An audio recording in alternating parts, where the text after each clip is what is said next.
شيله بعنوان أنا يماني وراس العز يتوسد. كلمات الشاعر آصف الصيري، أداء أبو تركي العامري.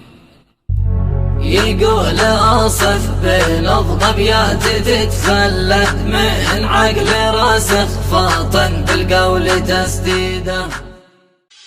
يقول آصف بنظم أبيات تتخلد من عقل راسخ فاطن بالقول تسديده. يا ويل حاله رادي بالهرج يتوعد، لابد معرفه حجمه وتحديده. بالقنه درس قاسي نار يتوقد، وان عاد فعله لنفس الدرس بعيده. وسمعه شعر نظمه شلها ورعد، يفهم كلامي وانا للقول ما عيده.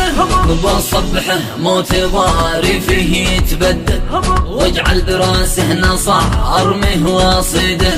هيهات هيهات هيهات وقت الوغى بالحرب يترد، والله والحرب حربي انا يبشر بتصفيده.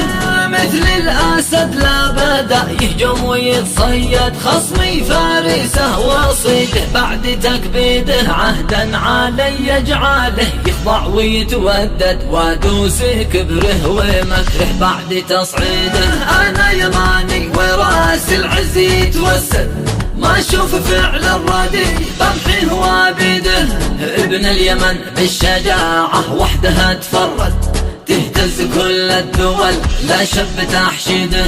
تاريخ تاريخ تاريخنا بالإباء والعز يتقلد، ناصع بصدر الزمن وافخر بتمجيده. تاريخ زاخر مضى بالحاضرة تجدد، ابن اليمن قد قاطع عهدا بتشييده. سلامي يا شعبي غالي ما حصاها العد، والحب لك يا وطن بالقلب تخليده. والحب لك يا وطن بالقلب تخليده.